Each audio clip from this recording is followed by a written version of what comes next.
Vamos a hablar sobre las pretensiones de validez en la argumentación desde el proceso, la universalidad y el contexto.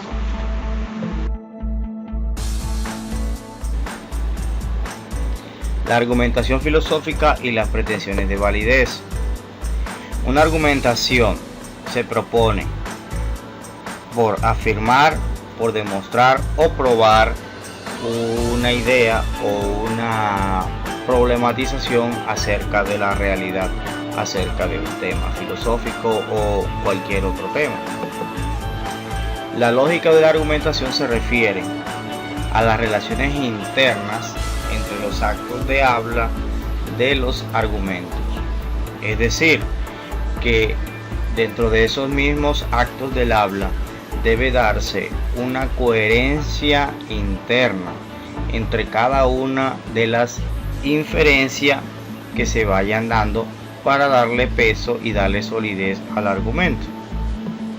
No hay argumentos absolutos, porque en la medida en que tienen un contenido sustancial, estos argumentos siempre van a estar contextualizados, van a estar sometidos a las limitaciones del lenguaje, y de igual manera los argumentos carecen de absolutismo por el hecho de que son racionales y al mismo tiempo son debatibles, es decir, no se pueden sobreponer sobre otros argumentos basados en que todos los demás argumentos quedan nulos.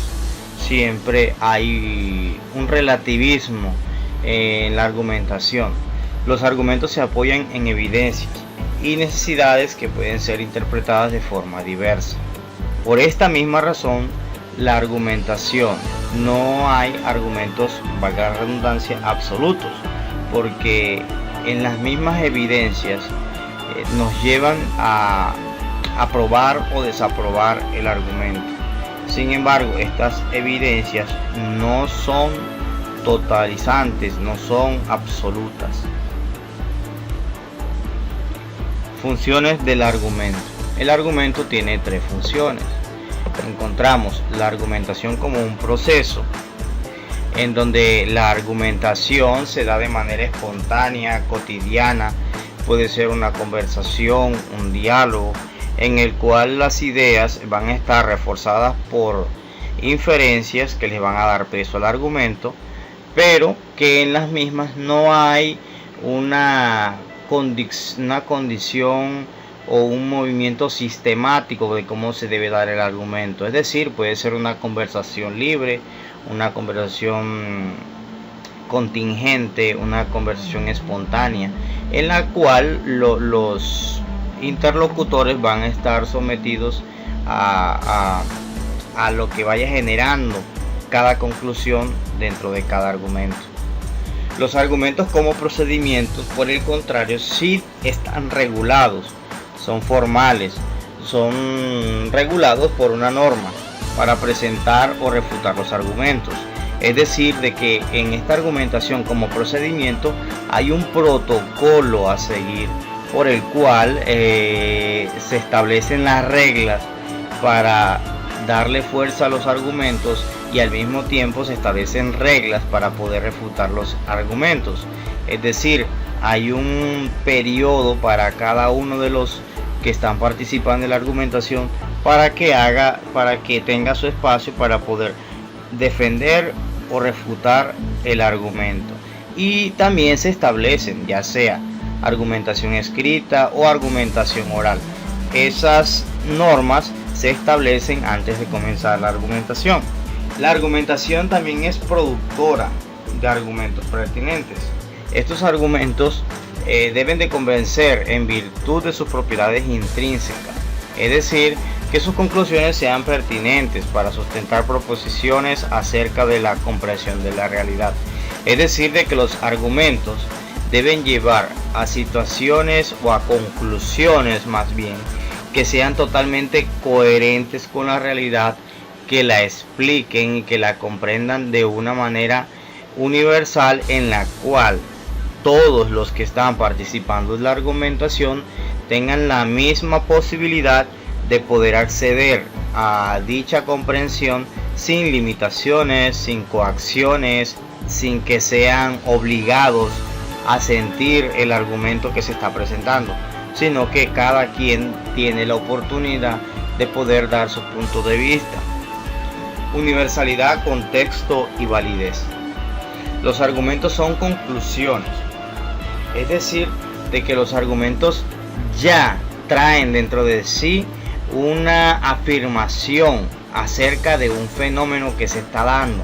Es una conclusión acerca de lo que se está problematizando a través de cada inferencia. Las inferencias nos llevan a la conclusión y el argumento se compone tanto de las inferencias como de la conclusión. La universalidad es el medio de los argumentos, ya que es un lenguaje que debe ser entendido por todos. Sin embargo, tiene sus diatribas. ¿Qué sucede? Que aunque el argumento esté elaborado en un lenguaje universal,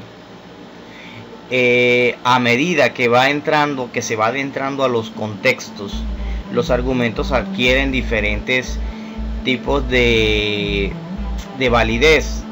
Entonces, un argumento, por muy universal que sea, dentro de un contexto puede ser interpretado de una manera y en otro contexto puede ser interpretado de otra manera. Es decir, de que en el primer contexto puede ser que el argumento sea válido, pero en el otro contexto el argumento puede ser refutado simplemente, o carece de validez, o el argumento no es muy fuerte, es un argumento débil en un lado y es un argumento fuerte en otro lado. El contexto puede ser un foco de tergiversación del significado del lenguaje, y esto ya lo hablamos. ¿Por qué? Porque el lenguaje adquiere las características propias de cada contexto donde se desarrolla. Muchas gracias a todos por su atención.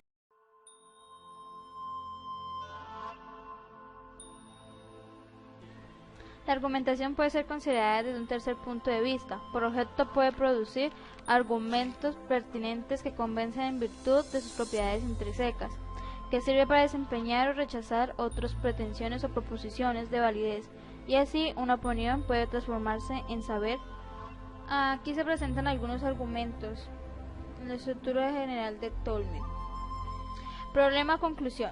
El problema es la regla que se apoya en evidencias tipos diversas, pero a medida que avanza el debate, habrá la posibilidad para modificar y aceptar nuevas opiniones dándoles un porqué concreto. La conclusión es la cual lleva y aneja una pretensión de validez, con el fin de decidirse acerca de la pretensión.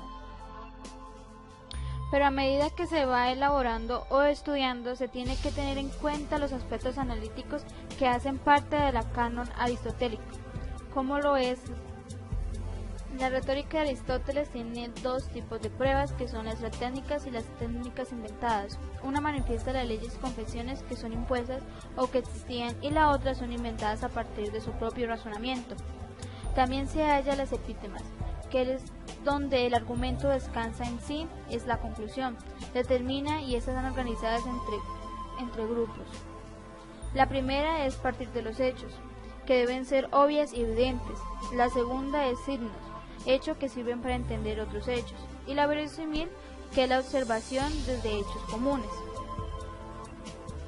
Continuamos con la dialéctica, que son dos procesos. Uno es el carácter pragmático, que se da en el acto de habla, en lo concreto de la comunicación, y el otro es el carácter dialéctico, descuida erítica de dos opiniones diferentes que desean llegar a una sola conclusión. La lógica es el producto de la argumentación, es decir, trata de probar los resultados de una tesis, para así poder comprobar si es verdadera o falsa, para contradecir o apoyar la conclusión, y así tener el apoyo del interlocutor, y todo ello se logra con el poder de del convencimiento y del conocimiento. La teoría de acción comunicativa. Ahora entramos en el desarrollo de la acción comunicativa, que es el intercambio e interacción entre dos personas que son capaces de usar el lenguaje, ya sea verbal o no verbal, y así poder tener una negociación o un diálogo de diferentes situaciones susceptibles de consenso que establecen cada argumento con un significado. Es decir, poder mantener un diálogo igualitario. Pero Habermas propuso un modelo el cual estudia a la sociedad en dos formas diferentes, que son: la primera de ellas es el mundo de la vida, que representa una perspectiva interna como el punto de vista de las personas sobre una sociedad. La segunda es del sistema. Es la perspectiva externa, es decir, la informada, otorgada por alguien que vive fuera de una sociedad como la familia, el Estado y la economía. Pero para que se dé la comunicación hay que seguir los siguientes pasos, que el primero es: el enunciado debe ser comprensible, el segundo, el enunciado debe ser fiable, y el tercero, que exprese lo que se desea expresar.